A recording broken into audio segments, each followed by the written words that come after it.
The VCE exam is right around the corner. So let's talk about study techniques and exam preparation strategies that you can still use at the last minute, as well as key pieces of information that you should aim to keep in mind on the exam.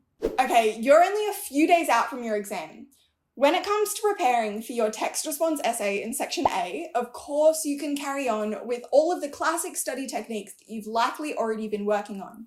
So that's things like writing practice essays under timed conditions, reading over and refining past essays, or you could work on your CTEC tables and your bulk essay plans, which are two study techniques I went over in the last video. However, you are at the stage now where you should be focused on revising the content you already know and cementing those skills in your brain rather than focusing on learning anything new. So if you want to lock in all of that knowledge that you have about your text and prepare yourself for any essay question you might get asked, try this. So for this activity, we're going to map out all of the insights that you could share about your text.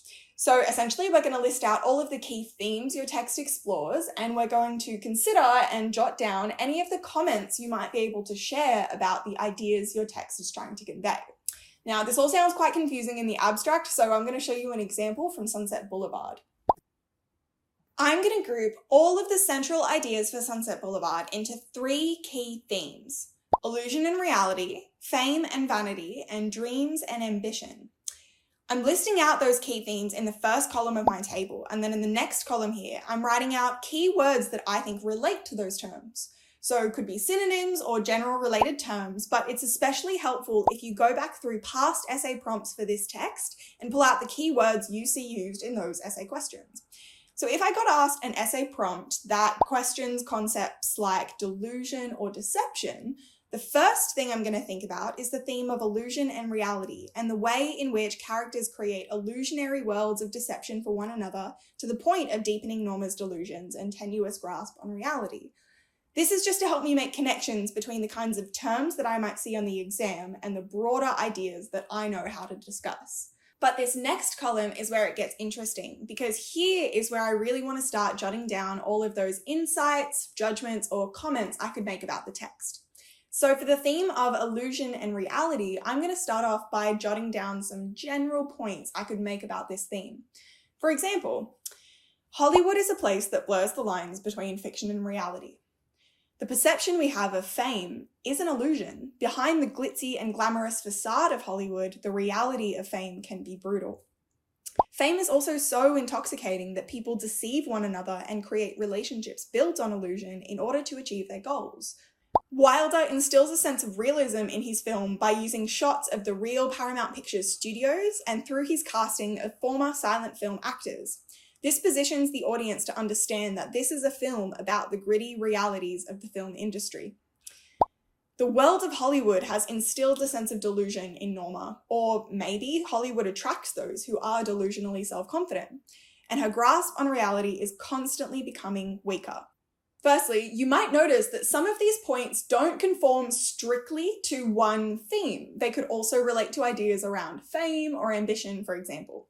If this is the case for your text, I would recommend jotting down your ideas in every relevant column. Also, if I wanted to, I could add another column where I jot down some key evidence that I think to mention. For example, this shot of the opening film. Rather than featuring a more conventional shot of Sunset Boulevard, like a street sign, for example, we are symbolically looking down on this icon of Hollywood fame in the gutter. This immediately establishes that Wilder is positioning his audience to understand his film as a critique of the film industry and a film intending to expose the gritty realities of fame that we discussed earlier. I've talked through this Sunset Boulevard example, but know that this is applicable to any text that you might plan to write about on your exam. So to recap, for section A, focus on revising what you already know. Read over your essays, read over your notes, read over your work, but don't try and absorb new content.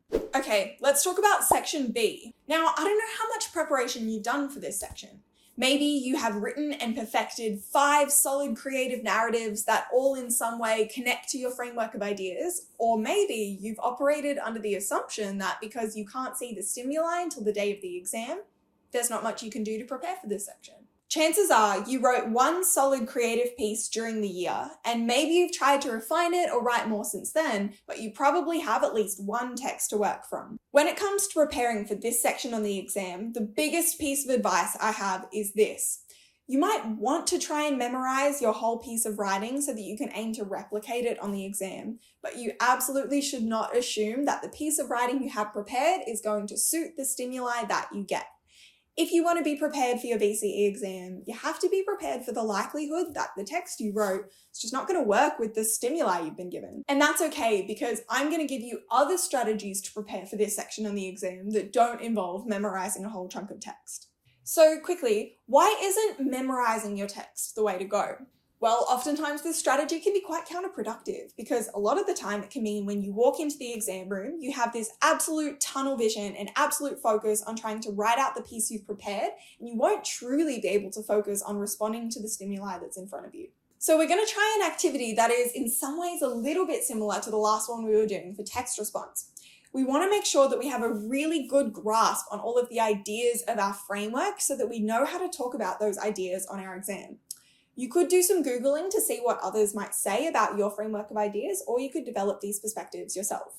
I want you to start with a no restrictions brainstorm to jot down any and all terms that you might associate with your framework of ideas. So let's take protest as a working example. If you were writing out a list of terms you associate with the writing about protest framework, you might touch on things like protest tactics, for example, demonstrations, marches, strikes, boycotts, etc.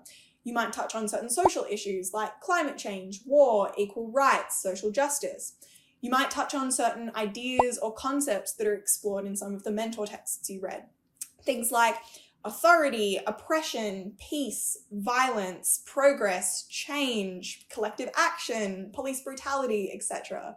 The list is endless. Next, we're going to make another brainstorm list, but this time we're going to try and tie together some of those terms or build on some of those really broad concepts and make them into concrete ideas. This is totally up to you and your interpretation of your thematic framework, but for example, you might say something like, people have a natural inclination to fight for a better world. Protests can bring people together. We have a responsibility to stand up for the rights of others. Or people resort to protest when they're denied political power. Once you've developed some of these more specific or concrete ideas, then I want you to see if you can interrogate these issues further. Look into the key themes of the mentor texts you read, or look online to see what people are saying about these topics. See if you can determine the core concepts that your framework of ideas wants you to explore. Again, this is totally open to your interpretation, but for the writing about protest framework, I think it could be something along the lines of, what do we mean by equality? Consider the difference between equity and equality, or think about the way that different social movements of the past or of the present have defined the term equality. Change and progress. What are the impacts of protest? Does it always achieve its aims, or what happens when it fails? Think about short-term or long-term impacts. Some people might say that history has been defined by protest, and most of the rights we enjoy have been won through protest, whereas other times protest can flicker out without making any impact. What do you think about that? Peace and justice. How do we define the terms peace, and how do we define justice? Can a society still be a peaceful one if certain groups are still oppressed? Protesters are often portrayed as disruptors of the peace, but to what extent should peace be disrupted in the interest of justice? Rebellion or apathy. When social issues arise, sometimes people either feel happy with the status quo or they fear the consequences of rebelling against the authority. But to what extent do people have a responsibility to stand up for the rights of others or to fight for a better world?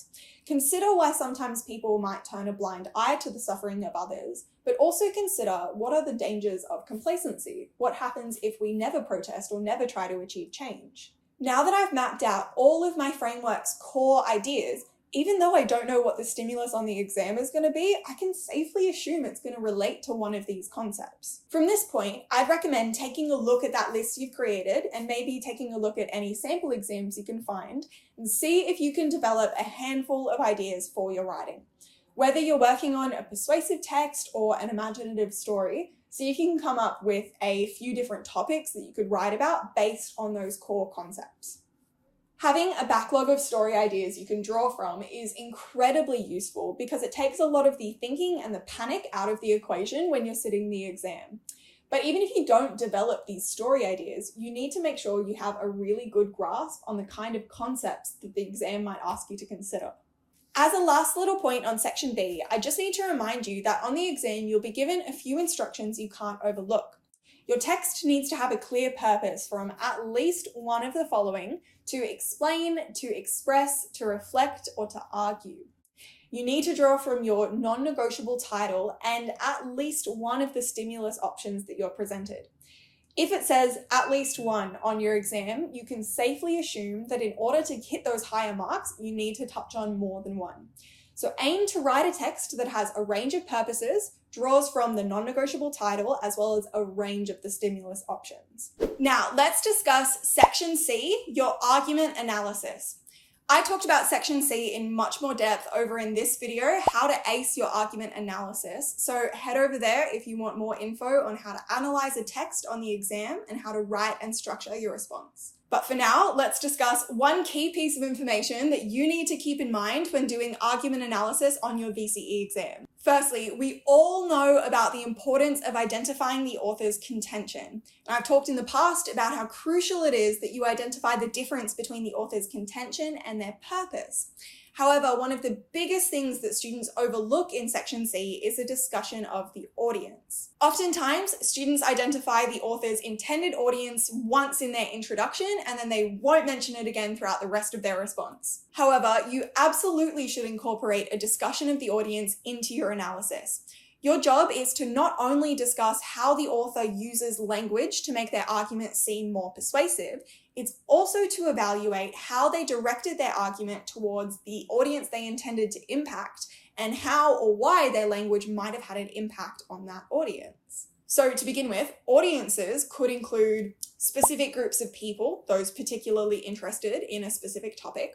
So parents, sports fans, animal rights activists, environmentalists, for example, could also be particular age groups or demographics. So the elderly, Gen Z, university students, teenage girls, so on and so forth. Lastly, an audience could also refer to the readers or listeners of a specific magazine, publication, podcast, social media page, etc. And oftentimes there might be one larger audience that you could break down into subsets. You might be reading an article against the farming of caged chickens. There might be times where the author directs their argument more towards animal rights activists that agree with them on the issue. Then there might be other times where they direct their argument more towards farmers or people they see as responsible for perpetuating this issue.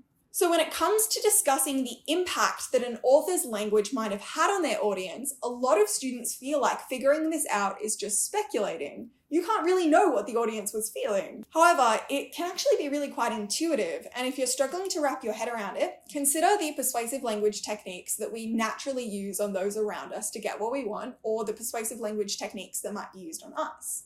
To give you an example, say your friend is struggling in a subject that you're quite good at, and so they tell you, "You're my smartest friend, I'm really stuck on this question and I need help." Here, your friend has used a persuasive language device by complimenting you and calling you their smartest friend. So it's safe to assume that they are trying to make you feel good by complimenting your intelligence, so you'll feel flattered and therefore will be more likely to help them. Say this were a line from a text that we were analysing in section C. If we were to convert this into a proper analysis, it could go something like, the compliment, "You are my smartest friend, I'm really stuck on this question," encourages the listener to feel a sense of pride, and this in turn can encourage them to assist their friend. Easy. If you have any other burning questions about the VCE exam, drop me a comment and let me know, but otherwise I wish you the very best of luck on your exam and I hope you take care of yourself over the next couple of weeks. I'll see you later.